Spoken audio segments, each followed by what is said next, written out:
Hello friend, good morning. कैसे हैं आप सभी लोग। तो ये मैंने थोड़ा सा वीडियो बनाई हॉस्पिटल में। ये है 8 तारीख की, यानी कि शुक्रवार। तो मॉर्निंग का 6 बजे का टाइम है और इसी तरह से मैं पूरी रात बैठी रहती हूँ वहाँ हॉस्पिटल में, क्योंकि ना तो नींद आती है और ना ही ऐसे सोने के लिए कुछ है। बस छोटा सा बेंच है जो साथ में वालों के लिए बैठने के लिए होता है ना, तो उसी में मैं बैठी हुई हूँ और उसमें लेटा भी नहीं जाता, इतना छोटा सा है वो।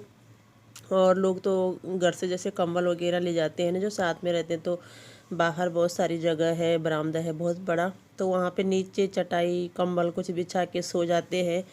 तो मैं तो सिर्फ एक ही चादर लेगी थी ओढ़ने के लिए, इतने दूर से ले जाना भी क्या था। और ऐसे ही बैठी रहती थी मैं पूरी रात को। और कभी कभी नींद की थोड़ा झपकी आती भी तो नहीं सोया जाता, क्योंकि वहाँ बहुत सारे थे ऑपरेशन वाले, छोटे छोटे बच्चे भी थे जिनका नाक का ऑपरेशन था। ये मेरे हस्बैंड ये तो सो रखे हैं यहाँ पे, और बच्चे चिल्लाते रहते रात को। एक छोटी सी बच्ची भी थी, 2 साल की रही होगी करीबन, उसका भी नाक का ऑपरेशन हो रखा था और वो पूरी रात बेचारी चिल्लाती रहती। मुझे बहुत रोना आता उस बच्ची को देख के, बहुत दया आती, क्योंकि बड़े ही सहन नहीं कर पाते तो छोटे कैसे करेंगे। वो रोती रहती थी, चिल्लाती रहती थी। तो ऐसे में कैसे मतलब सोना तो मुश्किल है। और फिर मेरा सिर दर्द रहता था, क्योंकि नींद तो पूरी होती थी नहीं, तो इसलिए सिर दर्द रहता था। मैं यहाँ पे बैठी हुई थी और आज मैंने घर जाना है। आज चौथा दिन है हमें यहाँ, और ये थोड़ा ठीक है, पहले से बेटर है। ऊपर वाले की कृपा से, आप सभी लोगों की दुआ की वजह से इनको थोड़ा आराम है। और इन्होंने कहा जा लो घर में, क्योंकि घर में पीहू की भी तबीयत ठीक नहीं है और परेशान हो रही थी वो। तो मैं आ गई थी। मैं हॉस्पिटल से निकली थी 12 बजे और मैं यहाँ दून में आईएसबीटी से मैं बस में बैठ के निकल गई थी। आईएसबीटी से मैंने थोड़ा सा निकाली थी, जैसे बस चलना शुरू हुई तो अभी मैं आईएसबीटी से चल गई हूँ। और इनको मैं खाना वाना जूस बाहर से ले जा करके, क्योंकि वहाँ जूस अच्छा नहीं मिलता। खाना तो आ जाता है मरीजों का, अंदर कैंटीन भी है बहुत सारी हॉस्पिटल के अंदर, लेकिन जूस बिल्कुल भी अच्छा नहीं मिलता वहाँ। तो मैं बाहर से इनके लिए जूस ले कर के और इनको खाना वाना दे के, मैंने तो खुद कुछ भी नहीं खाया था।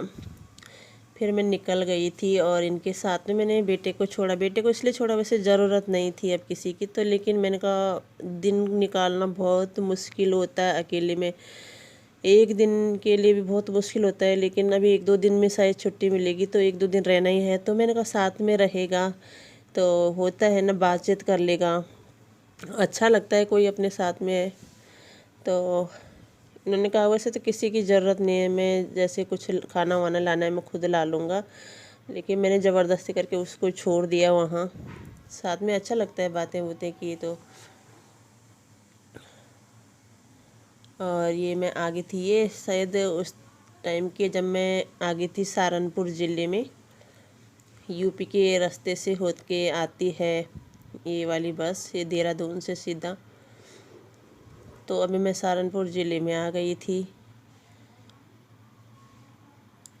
और 2 घंटे में मैं अपने घर पहुंच गई थी। मैं वहाँ से आईएसबीटी से निकली थी मैं, 1 बजने को 1-2 मिनट थे, 1 बजे लगा लो, 1 बजे मैं वहाँ से निकल गई थी और 3 बजे मैं रूम में पहुँच गई थी। और जब से कोई परेशान रहता है ना, तो मैं बहुत परेशान थी कि पीहू परेशान हो रही, तो मुझे इतना लंबा लग रहा था रास्ता, बहुत लंबा लग रहा था। 2 घंटे का रास्ता मुझे इतना लंबा लगा कि पता नहीं कितने लंबे सफ़र से आ रही हूँ मैं। तो ऐसे होता है जब हम परेशान रहते हैं। और इधर तो इतनी गर्मी हो रही है, देहरादून में तो मौसम अच्छा था, वहाँ इतनी गर्मी नहीं। हम हॉस्पिटल में फ़ैन नहीं चलाते थे, ऐसे ही रहते थे, ना ही कंबल चादर कुछ नहीं ओढ़ते, बस सुबह के टाइम ओढ़ते थे मैं थोड़ा सा चादर जो मैं ले जाई थी घर से। मौसम बहुत अच्छा है वहाँ। ये यहाँ से होते हुए जा रही है बस यूपी से, सहारनपुर ज़िले में पड़ता है छुटमलपुर, तो छुटमलपुर होके जा रही थी मैं बस में। अभी ये छुटमलपुर की वीडियो है।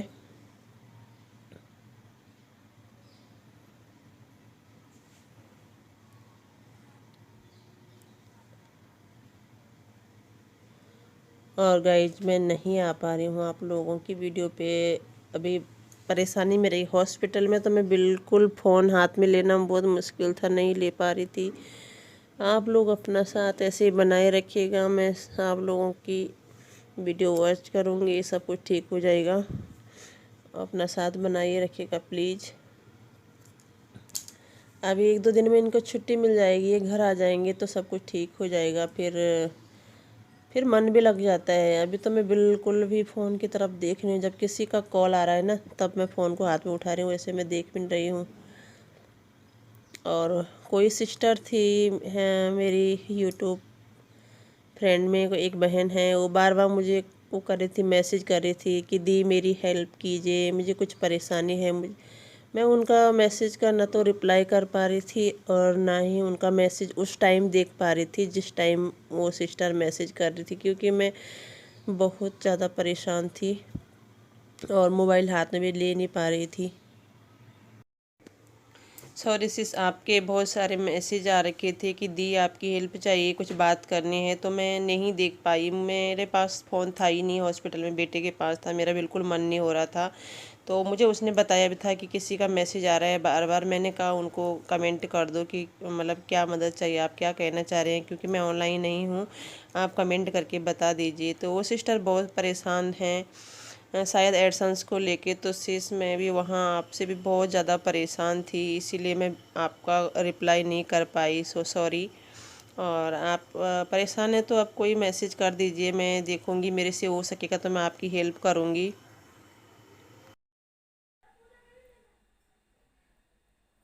और गाइस, आज मैं आ गई हूँ घर। मैं वहाँ से चली थी 2 बजने मतलब 1 बजने के लिए 3 मिनट बाकी थे, तब मैं वहाँ से चली थी। 1 बजे लगा लो, 1 बजे मैं वहाँ से चली और 3 बजे मैं यहाँ पहुँच गई थी। 2 घंटे में मैं यहाँ पहुँच गई थी घर पे।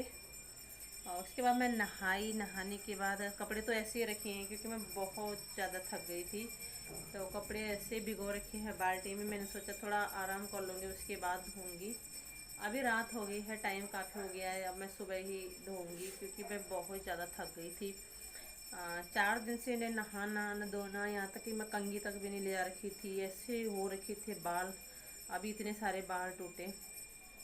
और नहाने के बाद खाना वाना खाया, उसके बाद मैं लेट गई थी। नींद तो नहीं आई, बस ऐसे ही लेटी रही मैं। अभी आवाज़ आ रही होगी घंटे बजने की, क्योंकि सांझ का टाइम है, अभी पूजा का टाइम है, तो पूजा कर रहे हैं लोग माता रानी की। और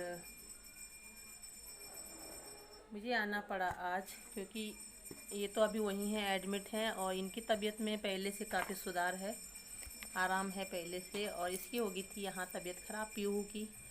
इसकी तबीयत ज़्यादा ख़राब हुई है, सुबह सुबह उठ के जो है फ़ोन किया इसने और ये रोने लग गई, इसलिए मुझे आना पड़ा जल्द ही। और मैं यहाँ 3 बजे पहुँच गई थी और उसके बाद मैं आई, नहाना धोना हुआ, खाना खाना हुआ।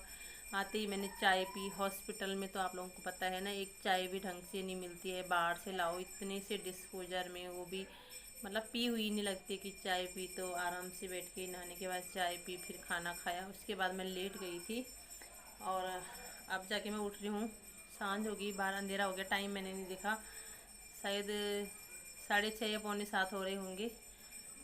तो ये अभी सोई हुई है और मैं इतनी थकी हुई हूँ ना, बहुत ज़्यादा थक गई हूँ, तो कुछ भी काम करने का मन नहीं कर रहा है। तो सिस्टर थी तो उसने खाना वाना बना रखा था, सारा समेट रही, पूरा घर संभाल रही है, तो मुझे काफ़ी मदद मिली। आने के बाद खाना बना हुआ मिला और पूरा घर से समेट रखा था। पीहू को भी वो हॉस्पिटल ले गई, उसकी दवाइयाँ वगैरह।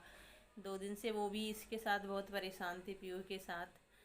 तो मैंने कहा कहीं ज़्यादा नहीं हो जाए इसकी तबीयत ख़राब, इसलिए मैं आ गई हूँ। और वहाँ देहरादून जाने की अगर मेरी ज़रूरत पड़ेगी तो तभी जाऊँगी, मैं नहीं पड़ेगी तो अब ठीक है, वो अपने आप ही रह लेंगे, क्योंकि दवाइयाँ वगैरह लाने की ज़रूरत पड़ेगी तो वो खुद ही ला लेंगे। और अगर मेरी ज़रूरत पड़ेगी तो मैं जा सकती हूँ, वैसे नहीं जाऊँगी मैं, अब थोड़ा आराम है उनको।